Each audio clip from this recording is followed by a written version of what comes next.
Week 2 of the NFL regular season wraps up in a Monday Night Football doubleheader. The Panthers will take on the Saints, and the Steelers will face the Browns. But Sunday featured wild finishes around the league, including one between the Giants and the Cardinals. New York scored 24 unanswered points to beat Arizona 31-28. Joining us now for more is Leger Douzable. He's a CBS Sports HQ NFL analyst and a former NFL defensive end. Good to see you.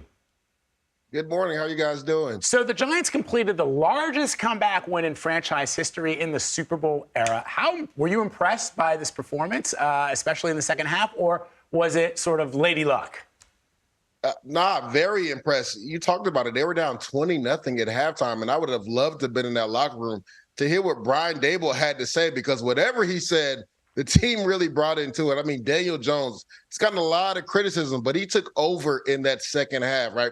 Threw for over 200 yards in the second half alone, ran for another 50, a pivotal touchdown pass to Isaiah Hodgins where he threw an absolute dot. I like how he stretched the field with Jalen Hyatt, 2 big completions down the field with him.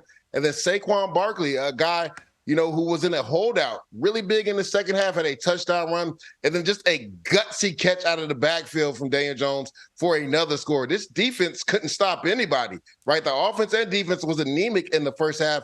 Again, whatever Brian Daboll said at halftime, I would have loved to hear, because this team was a totally different team in that second half. They didn't punt the ball the second half. You talked about it, 5 straight scoring drives to end that game. So a gutsy win for the Giants, because if they had lost that game, who knows what had happened in the media in New York come today. Are you a Giants fan? I don't know. Yeah, how it I am. works here. I mean, I grew up as a Giants fan. Yeah. I don't follow football as much as I did when I was a younger man. Right. But yes, Okay. I'm happy for the Giants. Okay. New York football Giants. Let's talk about the Chargers. The Chargers have actually dropped the first 2 games, despite having a pretty talented roster. It's only 2 games, but, should Los Angeles fans be worried about the direction that the team's headed? Definitely. If you go back to what happened with them in the Jacksonville game, being up by at least 20 points and losing that game in a come from behind fashion by the Jacksonville Jaguars, there is cause for concern, because if you think about it, their head coach is a defensive-minded head coach. That's why he was brought in, right? But that's the side of the ball that's struggling. The offense isn't struggling. In the 4-game losing streak, the offense is averaging 29 points. If you score 29 points, you're not supposed to lose football games. I mean, Ryan Tannehill yesterday only had 4 incomplete passes, which is ridiculous. He had 3 interceptions the week before. So there is some cause for concern if you're the Chargers, right? Because the schedule's not going to get any easier for them down the road. But starting 0-2, history has shown it's tough for teams to get into the playoffs. I believe you only have 11% chance to make it to the playoffs. Now, the Cincinnati Bengals did that last year. But again, you can't lean on that. It's a struggle to make the playoffs if you start 0-2. Real quick, Buffalo got back on track with the win over the Raiders. What impressed you about Josh Allen and the offense?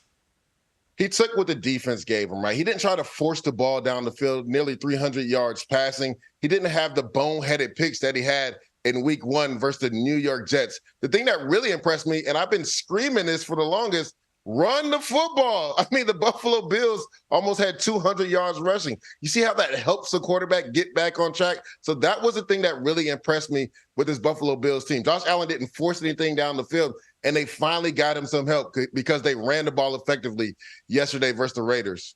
All right, Leger Douzable, thank you very much.